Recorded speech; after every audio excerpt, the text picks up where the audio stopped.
ആ ദൈവത്തിൻ്റെ ഒപ്പം നിന്നെ വേറെ ആരെയും വെക്കരുത്. അല്ല, നീ ആരെയും കോംപ്രമൈസ് ചെയ്യിക്കരുത്. ആ വിഷയത്തിൽ ആ കളത്തിൽ കയറി കളിക്കാൻ ആരും അനുവദിക്കരുത്. കഴിഞ്ഞ ദിവസങ്ങൾ ഒരു മകന് പേരെന്നാ ആശുപത്രിയിൽ കിടന്ന് കുറേ ഒരു നല്ല സാക്ഷ്യം ഉണ്ടായിരുന്നു ഇവിടെ, മറന്നുപോയി ഞാൻ പേര്. അപ്പോൾ അയാൾ പറയണത് എന്താ വെച്ച് കഴിഞ്ഞാൽ, എൻ്റെ മകനാണ് എന്നെ ദൈവത്തിനെ ഇപ്പോൾ കാണിച്ചതെന്നാണ് പറയണം. എന്താ കാര്യം വെച്ച് കഴിഞ്ഞാൽ, മകൻ്റെ കൂടെ മകന് ജനിച്ചപ്പോൾ ചങ്കും കരളും ആമാശയവും കിഡ്നിയും ഒക്കെ പല സ്ഥലത്തായിരുന്നു. അപ്പോൾ ഡോക്ടർ പല സമയത്ത് ഈ കുഞ്ഞിനെ അബോർട്ട് ചെയ്യാൻ വേണ്ടി, ഇപ്പോൾ ഏതാണ്ട് 95% ആൾക്കാർ 95,000 ആൾക്കാർ കണ്ടിട്ടുണ്ട്. 1,00,000 ആൾക്കാർ കണ്ടത് ആ സാക്ഷ്യം. എന്നുവെച്ചാൽ ഈ കുഞ്ഞിനെ അബോർട്ട് ചെയ്യാൻ പലപ്പോഴും ഡോക്ടർ പറഞ്ഞു. കാര്യം വെച്ച് കഴിഞ്ഞാൽ ഈ കുഞ്ഞിന് കിഡ്നി ചങ്കിൻ്റെ അകത്തും നെഞ്ചിൻ്റെ അവിടെയും പിന്നെ അത് ആമാശയം ഇല്ല. അത് തൊടേന്ന് ഇത് വാങ്ങിച്ച് വെച്ചിട്ടാണ്, തൊടേന്ന് ഞരമ്പെടുത്തിട്ടാണ് ആമാശയം രണ്ടാമത് ഉണ്ടാക്കണം. അപ്പോൾ ഇങ്ങനെയൊക്കെ പല അവയവങ്ങളും ഇല്ലാതെ വരും. അതുകൊണ്ട് ജനിക്കുമ്പോൾ തന്നെ ഇത് മരിക്കും. നിങ്ങൾ അബോർട്ട് ചെയ്യണം, നല്ലത് മതി. അപ്പൻ അബോർട്ട് ചെയ്യിക്കത്തില്ല. അപ്പൻ അബോർട്ട് ചെയ്യാതെ വിശ്വാസത്തിൽ തന്നെ അപ്പൻ പിടിച്ച് നിൽക്കും. ആ സാക്ഷ്യം നിങ്ങൾ കേട്ടിട്ടുള്ളവർ ഒന്ന് കൈപൊക്കിക്കേ. അനൂപിൻ്റെ സാക്ഷ്യം. അനൂപ് ഒരു കോംപ്രമൈസ് തയ്യാറാകത്തില്ല. അവസാനം ആ കൊച്ചിന്, ആ മനുഷ്യൻ വിശ്വാസത്തിൽ ദൈവത്തിൻ്റെ കൂടെ നിന്നുകൊണ്ട് വീണ്ടെടുക്കണ എടുപ്പെന്ന് പറഞ്ഞ ഐതിഹാസികമായ ഒരു ആത്മീയ വിജയത്തിൻ്റെ ചരിത്രമാണ്. കൈയടിച്ച് ശ്രദ്ധിക്കണല്ലേ.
അതായത് അനൂപ് എന്തുകൊണ്ടാണ് ഡൈവേഴ്സ് ചെയ്യരുത്, അബോർട്ട് ചെയ്യരുതെന്ന് പറയാൻ കാര്യം എന്താണ്? അയാളുടെ ആസ്തിയാണ്. അയാളെ കുഞ്ഞുനാൾ പോലും മാതാവിൻ്റെ ആളാണ്. അപ്പോൾ ഒരു അറ്റ കൈ ഉണ്ടായാൽ അമ്മ അഭയം തരുമെന്ന് അയാൾക്കറിയാം.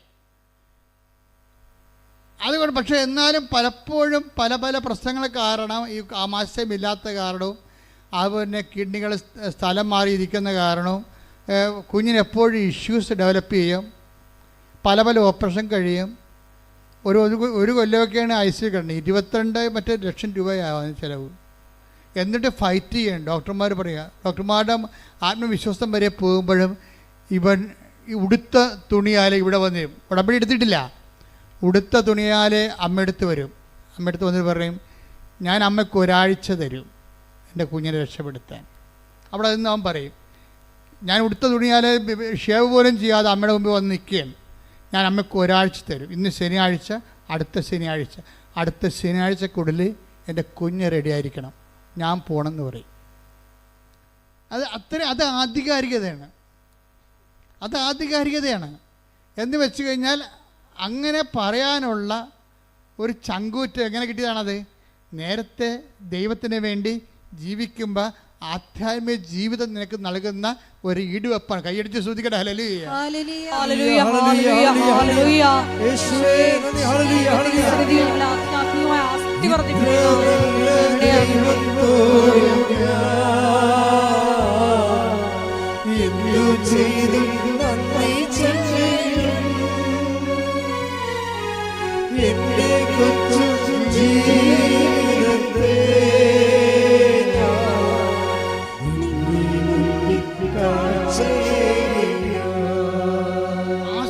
ഇതാണ് ആസ്തിയും ആത്മവിശ്വാസവും എന്ന് പറയണത്. അയാൾ ദൈവത്തെ ഭീഷണിപ്പെടുത്തിയതല്ല, സങ്കടം കൊണ്ട്, തനിക്ക് പറയാനുള്ള അവസാനത്തെ ആളായതുകൊണ്ടും ഇത് കേൾക്കാൻ ബാധ്യതയുള്ള ആളായതുകൊണ്ടും ദൈവപിതാവ് നമ്മളുടെ സങ്കടങ്ങൾക്ക് നമ്മൾക്ക് കൂടെ നിൽക്കാൻ വേണ്ടി ഏൽപ്പിച്ച ആളായതുകൊണ്ടും അമ്മയ്ക്ക് അതിൻ്റെ ഉത്തരവാദിത്തമുള്ളത് കൊണ്ടും ആ ബോധ്യം ഒരു ശിശുവിനെന്ന പോലെ അവന് ഉള്ളത് കൊണ്ടും ദൈവത്തിൻ്റെ സന്നിധിയിൽ അവൻ കുഞ്ഞിനെ സമർപ്പിച്ചുകൊണ്ട് ആ കുഞ്ഞിനെ ജീവനിലേക്ക് കൊണ്ടുവരുന്ന കാഴ്ചയാണ് ആ സാക്ഷ്യം. എന്താ കാര്യം? ഇപ്പം നമ്മൾ കുഞ്ഞ് നോക്കുമ്പോഴേ അവൻ ഓടിക്കളിച്ച് നടക്കണ കാണാം. എത്രയോ പ്രാവശ്യം മരിച്ച കുഞ്ഞിനെയാണിന്ന് അവൻ ഇവിടെ വന്നിട്ട് ഇവിടെ പോലും നിൽക്കാതെ അവൻ ഓടിക്കളിച്ചേക്കും. നമുക്ക് തന്നെ ഈ പറഞ്ഞ കുഞ്ഞാണോ എന്ന് ഓർക്കും. അതുകൊണ്ട് നമ്മൾ സാക്ഷി വിട്ടപ്പോഴേ ആ കുഞ്ഞിൻ്റെ പഴയ അവസ്ഥകളെല്ലാം ഇട്ടിട്ടുണ്ട്. ആ സാക്ഷി വിട്ടപ്പോഴേ അവൻ കരിഞ്ഞു പോയതും കറുത്തിരിക്കണതും അവൻ്റെ 16,000 ട്യൂബ് അവൻ്റെ മേത്ത് കിടക്കണതും എല്ലാം സാക്ഷ്യത്തിൽ കിടപ്പുണ്ട്. അവനാണോ ഈ ഓടിക്കളഞ്ഞുകൊണ്ടിരിക്കണത് എന്ന് നമുക്ക് തോന്നിപ്പോകും. എന്ന് വെച്ച് കഴിഞ്ഞാൽ ഇതെല്ലാം പുനഃസ്ഥാപിക്കാൻ നിങ്ങൾക്കറിയാമല്ലോ. ഇപ്പം ജിഷ്മയ്ക്ക് എന്താ സംഭവിച്ചത്? ജിഷ്മയോട് എന്താ പറഞ്ഞത്? എൻ്റെ കണ്ണെത്താൻ ഞാൻ ഇടയാക്കും എന്ന് പറഞ്ഞിട്ട് അതിൻ്റെ കൂടെ കുറേ സംഭവങ്ങളുണ്ട്. അതെല്ലാം ഉടമ്പടിയുടെ വാഗ്ദാനങ്ങളാണ്. Take the word of God. എന്നെ കണ്ടെത്താൻ ഞാൻ ഇടയാക്കുമെന്ന് കർത്താവ് അരുളിച്ചെയ്യുന്നു. ഞാൻ നിങ്ങളുടെ ഐശ്വര്യം പുനഃസ്ഥാപിക്കും. കൈയടിക്കട്ടെ, ശ്രദ്ധിക്കട്ടെ. ഹല്ലേലൂയ.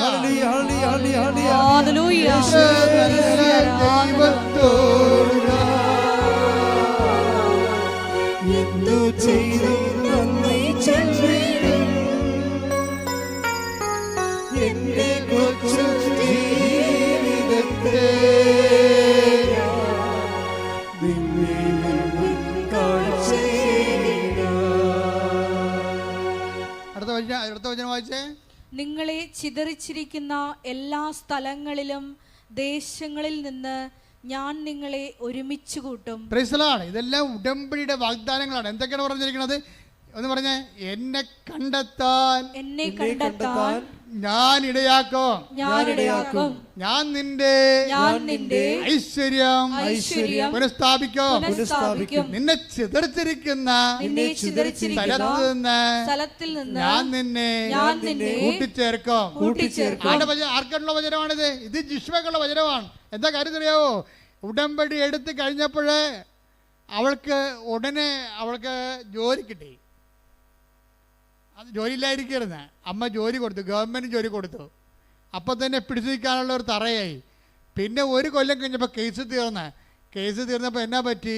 അവർ തമ്മിൽ വീണ്ടും യോജിച്ചു. അതെന്തിൻ്റെ പ്രകാരമാണ്? അത് ഈ ജെറമ്യ 29:14. എന്താ കാര്യം? അതായത് നിങ്ങളെ ചിതറിച്ചിരിക്കുന്ന സ്ഥലത്ത് നിന്ന്, സെപ്പറേറ്റായ സ്ഥലത്ത് നിന്ന് ഞാൻ നിങ്ങളെ ഒരുമിച്ച് കൂട്ടും. നിങ്ങളുടെ ജീവിത പങ്കാളിയോ മക്കളോ ഭർത്താവോ ഭാര്യയോ ആരും നിങ്ങളിൽ നിന്ന് വേർപെട്ടു പോയാലും ഉടമ്പടി പ്രകാരം അവരെ തിരിച്ചു കൊണ്ടുവന്ന് നിങ്ങളെ ഐക്യപ്പെടുത്താൻ ദൈവം നിങ്ങളെ കാത്തിരിക്കുന്നു. ശ്രദ്ധിക്കട്ടെ. ഹല്ലേലൂയ. ഹല്ലേലൂയ. ഹല്ലേലൂയ. ആരാധന. ഹല്ലേലൂയ. ആരാധന. ഹല്ലേലൂയ.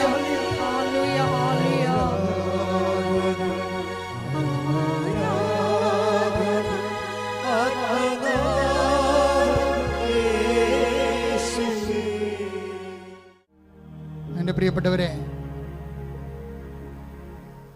ഉടമ്പടിയിലെ ഏറ്റവും വലിയ കാതലായ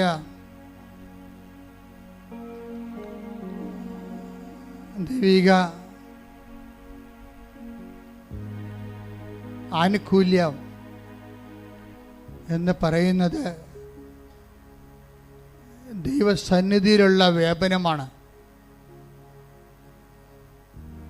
ദൈവസന്നിധിയിൽ നമ്മൾ ദൈവസാന്നിധ്യത്തിൽ ഉടമ്പടി എന്തിനു വേണ്ടി എടുത്തെന്ന് ചോദിച്ചാൽ നിങ്ങൾ പറയണം, എനിക്ക് ജോലി കിട്ടാനാണ് ഉടമ്പടി എടുത്തതെന്ന് നിങ്ങൾ പറയരുത്. നിങ്ങൾ എന്താണ് പറയേണ്ടത്? എനിക്ക് ദൈവത്തിൻ്റെ മുമ്പിൽ നിൽക്കാൻ വേണ്ടിയാണ് ഞാൻ ഉടമ്പടി എടുത്തതെന്ന് പറയണം. എന്തിനാണ് നിങ്ങൾ ഉടമ്പടി എടുത്തത്? ദൈവത്തിൻ്റെ മുമ്പിൽ നിൽക്കാൻ. ബാക്കിയുള്ളത് ചെയ്യണ ദൈവമാണ്. അല്ല, ഞാൻ ഉടമ്പടി എടുത്തത് ജോലി കിട്ടാനാണ്, പെണ്ണ് കെട്ടാനാണ് എന്ന് നിങ്ങൾ പറയരുത്. നിങ്ങൾ എന്താ പറയേണ്ടത്? ഞാൻ ഉടമ്പടി എടുത്തത് ദൈവത്തിൻ്റെ മുമ്പിൽ നിൽക്കാൻ. അതാണ് 17:1. Take the word of God. ഉൽപ്പത്തി 17:1. അബ്രാമിന് 99 വയസ്സായപ്പോൾ കർത്താവ് പ്രത്യക്ഷപ്പെട്ട് അവനോട് അരുളി ചെയ്തു, സർവശക്തനായ ദൈവമാണ് ഞാൻ, എൻ്റെ മുമ്പിൽ വ്യാപരിക്കുക, കുറ്റമറ്റവനായി വർത്തിക്കുക. ഉടമ്പടി ചെയ്യുന്നതിൻ്റെ പ്രധാനപ്പെട്ട കാരണങ്ങളൊന്ന് ദൈവം ആവശ്യപ്പെടുന്നത് എന്താണ്? എൻ്റെ മുമ്പിൽ വ്യാപരിക്കുക, പറഞ്ഞേ, എൻ്റെ മുമ്പിൽ വ്യാപരിക്കുക, കുറ്റമറ്റവനായിരിക്കുക. കുറ്റമറ്റവനായിരിക്കുക. അപ്പോൾ നമ്മൾ എന്തിനാണ് ഉടമ്പടി ചെയ്യണത്? ദൈവത്തിൻ്റെ മുമ്പിൽ വ്യാപരിക്കാനും കുറ്റമറ്റവരായിരിക്കാനും വേണ്ടിയാണ്. ഇതാണ് എൻ്റെ ബേസിക് എന്ന് പറയണത്. ഉടമ്പടി എടുത്തു കഴിഞ്ഞാൽ നമ്മൾ ദൈവതിരുസന്നിധിയിൽ ദൈവദൃഷ്ടിയിൽ കുറ്റമറ്റവരായി അത് പ്രോസസ്സാണ്. ഓരോന്നെ തടം ചിലപ്പോൾ എല്ലാവർക്കും നടക്കത്തില്ല, പക്ഷെ നമുക്കതിനു വേണ്ടി ശ്രമിക്കാൻ പറ്റും. പ്രാർത്ഥിക്കുക, കർത്താവേ, ഉടമ്പടി പ്രകാരം അങ്ങയുടെ മുമ്പിൽ വ്യാപരിക്കാനും കുറ്റമറ്റവരായിരിക്കാനും എന്നെ സഹായിക്കണമേ. Praise the Lord. ഹല്ലേലൂയ. 17:4 എടുത്തേ. ഇതാ നീയുമായുള്ള എൻ്റെ ഉടമ്പടി. ആരുമായിട്ട്? എബ്രാത്തിനോട് പറയണതാണ് ദൈവം. എന്താണ്? നീയുമായിട്ടുള്ള എൻ്റെ ഉടമ്പടി. അപ്പോൾ 17:4 അനുസരിച്ചിട്ടാണ് ദൈവം 17:1 പറയണത്. എന്തിനാണ്? ഉടമ്പടിക്ക് മുമ്പ് തന്നെ ദൈവം പറയും, ഞാൻ നീയോട് ഉടമ്പടി ചെയ്യാൻ പോവുകയാണ്. ഇതിൻ്റെ പ്രഥമമായ ഉദ്ദേശം എന്താണ്? 17:4 17:4 ഞാൻ നീയുമായിട്ടൊരു ഉടമ്പടി ചെയ്യാൻ പോകുന്നു. എന്തിനാണ് ചെയ്യണത്? 17:1 ഉൽപ്പത്തി പുസ്തകം എന്താ പറയണത്? നീ എൻ്റെ മുമ്പാകെ വ്യാപരിക്കണം, കുറ്റമറ്റവനായിരിക്കണം. പിടിയിട്ടില്ലേ? അപ്പോൾ ഉടമ്പടിയുടെ പ്രഥമ ഉദ്ദേശം IELTS പാസ്സാകാനും OET പാസ്സാകാനും അല്ല. പ്രഥമ ഉദ്ദേശം എന്താണ്? PR കിട്ടാനല്ല, PR കിട്ടാനാണ്. പ്രഥമ ഉദ്ദേശം എന്ന് പറയണത് ദൈവത്തിൻ്റെ മുമ്പാകെ വ്യാപരിക്കാൻ. അതിനുവേണ്ടി നമ്മൾ രോഗികളെ പോയി കാണും, അവൻ പറയണ പോലെ ചെയ്യും, വസ്ത്രമില്ലാത്തവർക്ക് വസ്ത്രം കൊടുക്കും, സമാധാനത്തോടെ ജീവിക്കും, ആളുടെ കഴുത്തിലും കയറാൻ പോകത്തില്ല. കഴുത്തിൽ കയറുന്നവരെ നമ്മൾ നല്ല ഉപദേശം കൊടുത്തിട്ട് കർത്താവിൻ്റെ വചനത്തേക്ക് നയിക്കും. അങ്ങനെ നമ്മൾ സൽപ്രവൃത്തി ചെയ്തുകൊണ്ട് കർത്താവിൻ്റെ മുമ്പാകെ വ്യാപരിക്കും. കൈയടിച്ച് ശ്രദ്ധിക്കട്ടെ.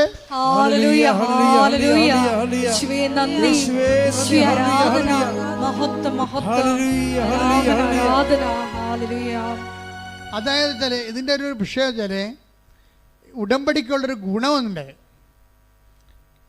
അതായത് ഉടമ്പടി പാലിക്കാൻ, ഇപ്പം നമ്മളെ ഉടമ്പടിക്ക് ബ്രേക്കായാലും, ഇപ്പം നിങ്ങൾക്ക് മനസ്സിലായില്ലേ, ബ്രേക്ക് എന്ന് പറയുന്നത് ചെറുപ്പക്കാരുടെ കൂട്ടത്തിലുള്ള പ്രധാനപ്പെട്ട വാക്കാണ്.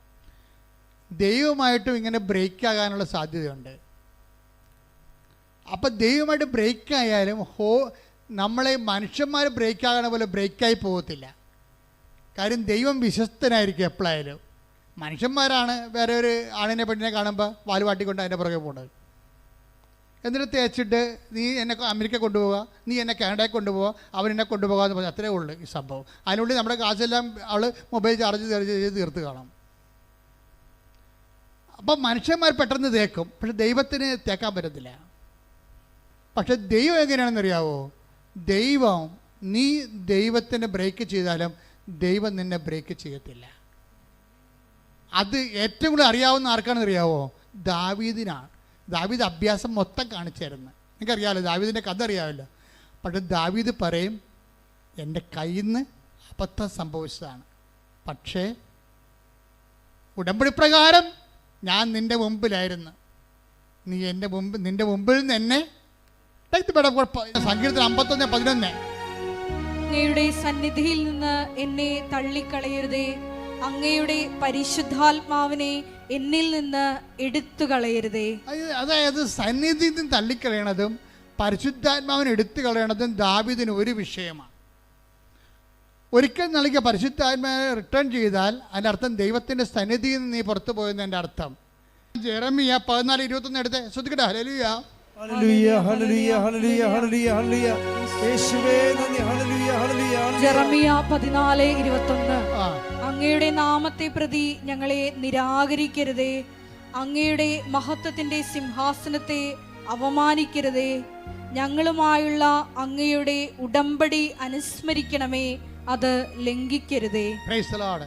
ദൈവത്തോട് പറയണതാണ്. എന്താണ് ജെറമ്യാ 21:14 എന്താ പറയണത്? 14:21 എന്താണ്? അങ്ങയുമായിട്ടുള്ള ഉടമ്പടി അങ്ങ് ലംഘിക്കരുതേ. എന്ന് വെച്ചാൽ ലംഘിക്കാനുള്ള സാഹചര്യം ചിലത് മനുഷ്യന്മാർക്ക് ഉണ്ടായിപ്പോവും. പക്ഷേ അപ്പോഴും ഈ സങ്കീർത്തകന് ജെറമ്യായ്ക്ക് ഭയങ്കര പ്രതീക്ഷയാണ്. എന്താണ്? ദൈവത്തിൻ്റെ ഭാഗത്ത് എൻ്റെ ഉടമ്പടി ഇപ്പോഴും വാല്യൂ ആണ്. ആ ഒരു ബോധം നമുക്കുണ്ടാകണം. അല്ല നിങ്ങൾ വീണു പോയെന്ന് പറഞ്ഞുകൊണ്ട് ദൈവം വീണു പോയെന്ന് ചിന്തിക്കരുത്. നിങ്ങൾ എഴുന്നേറ്റ് വരണം. ശ്രദ്ധിക്കട്ടെ.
കൈ നെഞ്ചത്ത് വെച്ചുകൊണ്ട്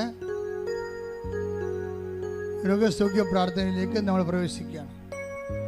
പകുതിയോളം പ്രാർത്ഥന നമ്മൾ കയറിയപ്പോൾ തന്നെ ഈശോ അഭിഷേകവും ദർശനവും നൽകിയായിരുന്നു. ആ സമയത്ത് അനേകം പേരെ കർത്താവ് സ്പർശിച്ചിട്ടുണ്ട്. ഇപ്പോൾ അവസാനമായ ആശീർവാദത്തിൻ്റെ സമയത്ത് വീണ്ടും നമ്മൾ രോഗസൗഖ്യ പ്രാർത്ഥനയിലേക്ക് പ്രവേശിക്കുകയാണ്. നന്നായി ഓൺലൈനിലുള്ളവരും പ്രത്യേകം ഈ സമയത്ത് ജാഗ്രതയോടെ നിൽക്കുക, സൂക്ഷിച്ചുകൊണ്ട് നിൽക്കുക, ദൈവസ്നേഹത്തോടെ നിൽക്കുക. എൻ്റെ ഉടമ്പടിയിൽ നിന്ന് എന്നെ തള്ളിക്കളയെന്ന് പ്രാർത്ഥിക്കുക. അങ്ങയുടെ ദുരുസന്നിധിയിൽ നിന്ന് എന്നെ തള്ളിക്കളയില്ലെന്ന് പ്രാർത്ഥിക്കുക. എന്നോട് കരുണ കാണിക്കണമെന്ന് പ്രാർത്ഥിക്കുക. കർത്താവേ, എൻ്റെ വിശുദ്ധമായ തിരുമുറുവാർന്ന വലത് കരം, ആണിപ്പഴുതാറുന്ന അത്ഭുത കരം, കർത്താവേ, ഇവിടെ തീർത്ഥാടനത്തിൽ ഓൺലൈനിലും പ്രാർത്ഥിക്കുന്ന അവരെപ്പോഴും പ്രാർത്ഥിക്കുമ്പോഴും കർത്താവേ, ഈ നിന്റെ ആണിപ്പഴുതാറുന്ന അത്ഭുത കരം അവിടെ ശിരസിൽ വെക്കണേ പ്രാർത്ഥിക്കുന്ന കർത്താവേ, അവിടെ സന്ധ്യബന്ധങ്ങൾ കർത്താവിൻ്റെ രക്തം നിറയട്ടെ. അവിടെ മാംസപേശികളിലെ കർത്താവിൻ്റെ രക്തം നിറയട്ടെ. അവിടെ രക്തഞരമ്പുകളിലെ കർത്താവിൻ്റെ രക്തം നിറയട്ടെ. കർത്താവെ, അവരെ കരള്, കിഡ്നി, ആസ്മ രോഗങ്ങൾ, കരള് രോഗങ്ങൾ, ശ്വാസകോശ രോഗങ്ങൾ, ബ്രെയിൻ്റെ ക്യാൻസർ, ബ്രെയിൻ്റെ ട്യൂമർ, PCOD രോഗങ്ങൾ, കർത്താവെ, എല്ലാ രോഗങ്ങളും, കരള് രോഗങ്ങൾ കർത്താവ്, പാൻക്രിയാസ് രോഗങ്ങൾ കർത്താവെ, നടുവലിൻ്റെ വേദനകൾ കർത്താവെ, അങ്ങേറ്റെടുക്കണം പ്രാർത്ഥിക്കുന്നു. വെള്ള നിറമുള്ള പാണ്ട് രോഗങ്ങൾ കർത്താവെ തിരുത്തത് കഴുകണമേ കർത്താവെ. അസ്ഥി ക്ഷയിക്കുന്ന അസുഖങ്ങൾ കർത്താവെ, എല്ലാ തരത്തിലുള്ള മുഴകൾ വരുന്ന രോഗങ്ങൾ കർത്താവെ സ്പർശിക്കണമേ കർത്താവെ. തൈറോയ്ഡ് രോഗങ്ങൾ, ടോൺസിലൈറ്റ് രോഗങ്ങൾ സ്പർശിക്കണേ കർത്താവെ. കണ്ണിന് കാഴ്ച മങ്ങുന്നവർ, ചെവിക്ക് കേൾവി മങ്ങുന്നവരെ സ്പർശിക്കണേ കർത്താവെ. ദൈവത്തിൻ്റെ കരുണ സ്പർശിക്കട്ടെ. ഉച്ച മുതൽ ഉള്ളംകാല് വരെ കർത്താവിൻ്റെ രക്തം പടരട്ടെ. അടിപ്പടര പോലെ, വൈദ്യാഘാതം പോലെ ദൈവിക ശക്തിയാൽ യേശുവിന്റെ നാമത്തിൽ സൗഖ്യം പ്രാപിക്കട്ടെ.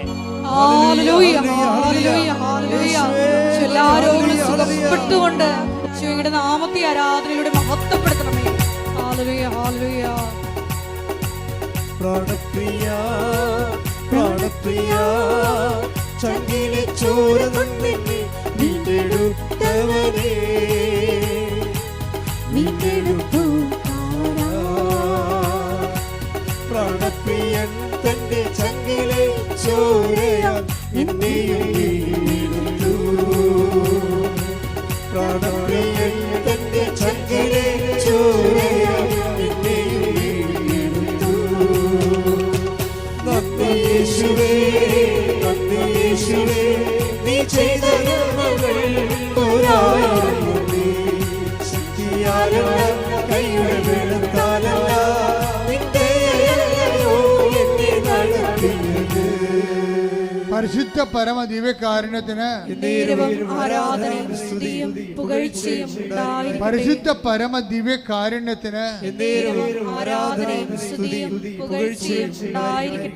ശരീരം മുഴുവൻ കുരുക്കൾ വരികയും മുതുകത്തോളം 4-5 കുരുക്കുകൾ പഴുത്തു നിൽക്കുകയും ചെയ്യുന്ന വ്യക്തിയെ കർത്താവ് സ്പർശിച്ച് സൗഖ്യപ്പെടുത്തിക്കൊണ്ടിരിക്കുന്ന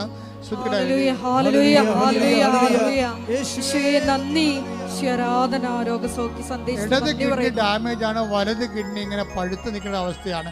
കർത്താവ് വ്യക്തിയെ സ്പർശിച്ചുകൊണ്ടിരിക്കുന്ന ശ്രുതികട ഹല്ലേലൂയ.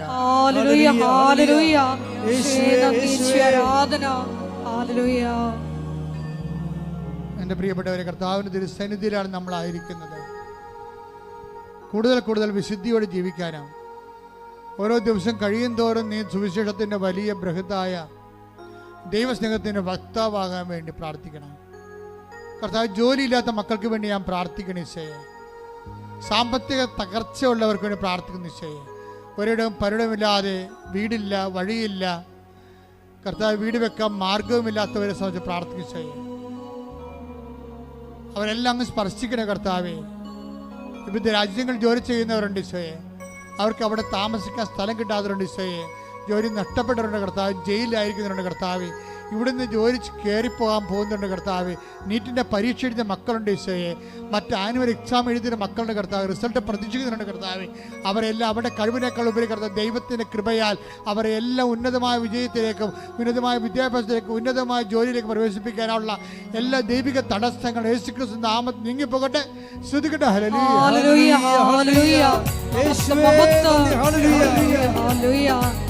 ജീവിതത്തിൽ തടസ്സങ്ങൾ നീങ്ങിപ്പോയിക്കൊണ്ട് നാമത്തെ ആരാധനയുടെ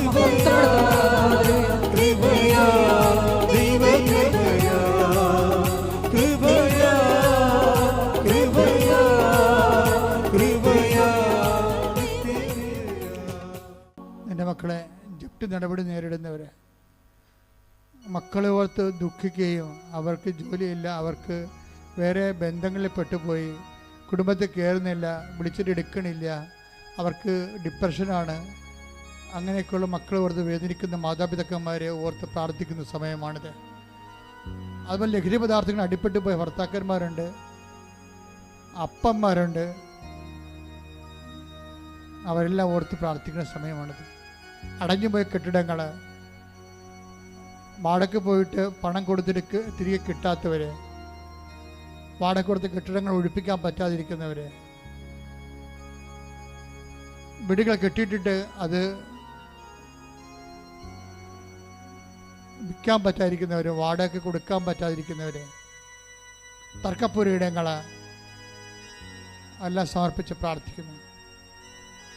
രേഖകൾ, സർട്ടിഫിക്കറ്റുകൾ കിട്ടാത്തവർ, കളഞ്ഞു പോയവർ ഇപ്പം സമർപ്പിച്ച് പ്രാർത്ഥിക്കുന്നു. മക്കൾ ഇല്ലാത്തവർ,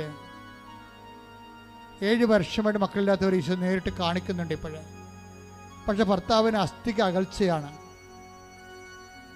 അത് സുഖപ്പെടുത്തിക്കൊണ്ട് അവർക്ക് കുഞ്ഞിനെ കൊടുക്കും. അവർക്കൊന്ന് സാക്ഷ്യം പറയാൻ കഴിയും. ഹല്ലേലൂയ. യേശുവേ നന്ദി, യേശുവേ ആരാധന. പ്രാണപ്രിയ ശ്രുതികട ഹല്ലേലൂയ.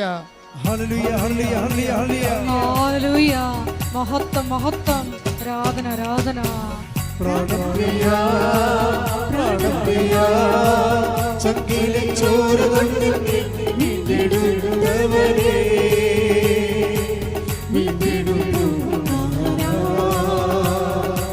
പ്രാണപ്രിയൻ തന്റെ ചങ്കിലെ ചോരയോ എന്നെയും വീണ്ടെടുത്തു. പ്രാണപ്രിയൻ തന്റെ ചങ്കിലെ ചോരയോ എന്നെയും വീണ്ടെടുത്തു. നന്ദി യേശുവേ, നന്ദി യേശുവേ, നീ ചെയ്ത നന്മകൾക്കൊരായിരം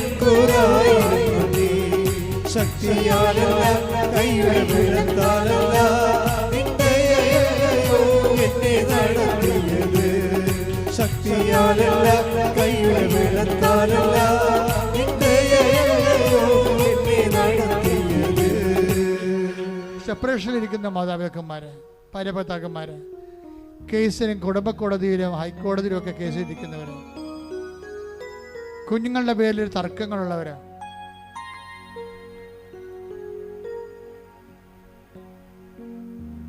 അതുപോലെ തന്നെ വിവിധങ്ങളായ മറ്റ് അവിശ്വസ്തത കാരണം കുടുംബത്തിൽ അവിശ്വസ്തത, ചിലപ്പോൾ വേറെ പെണ്ണുങ്ങളോട് ബന്ധം, ചില പുരുഷന്മാരുടെ ബന്ധം, അതിൻ്റെ പേരിൽ കുടുംബത്തിൽ സെപ്പറേഷൻ വന്നു പോയിട്ടുള്ളവർ, അനീതി അനുഭവിക്കുന്നവർ, അവർക്ക് ദൈവം മാത്രമേ ഉള്ളൂ. ശരിക്കും പറഞ്ഞു മനഃപൂർവ്വമുള്ള കരുതിക്കൂട്ടിയുള്ള അവിശ്വസ്തത, അതായത് അക്രമങ്ങളാണ് ശരിക്കും. വയലൻസ് എന്ന് പറയണതാണ് ശരിക്കും. ഒരു ജീവിത പങ്കാളി, ഭർത്താവോ ഭാര്യയോ വേറെ ഒരു ജീവിത പങ്കാളിയുമായിട്ട് ബന്ധപ്പെടുകയും അവരുമായിട്ട് ബന്ധം ഉണ്ടാകുകയും സ്വന്തം ജീവിത പങ്കാളിയെ അമർച്ച ചെയ്യുകയും ചെയ്യുമ്പോൾ അത് കോടതിയിൽ നിന്നും അപ്പുറത്തുള്ളൊരു വയലൻസാണത്. ദൈവത്തിൻ്റെ തിരുസന്നിധിയിൽ തീരാത്ത വയലൻസാണ്.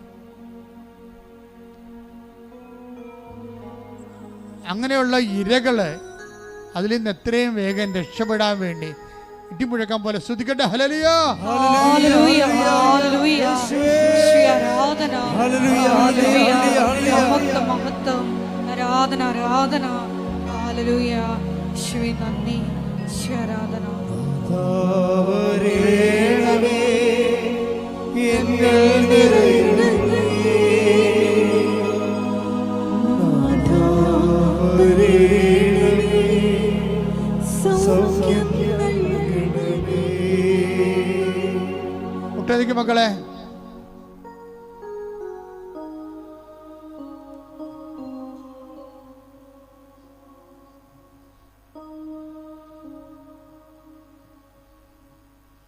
മൗനമായി പ്രാർത്ഥിക്കട്ടെ. സമാപന ആശീർവാദമാണ്.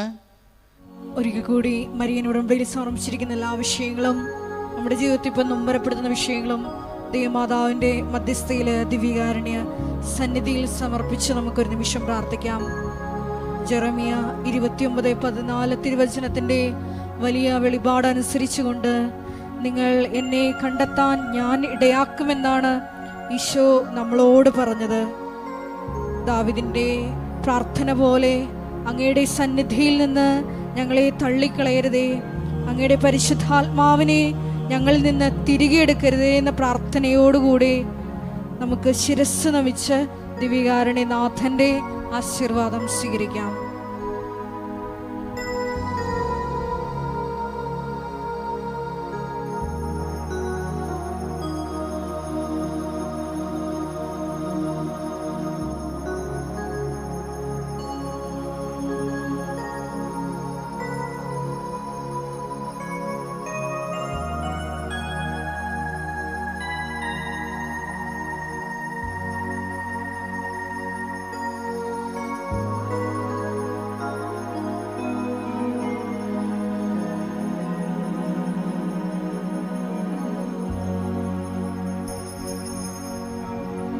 പരിശുദ്ധ പരമ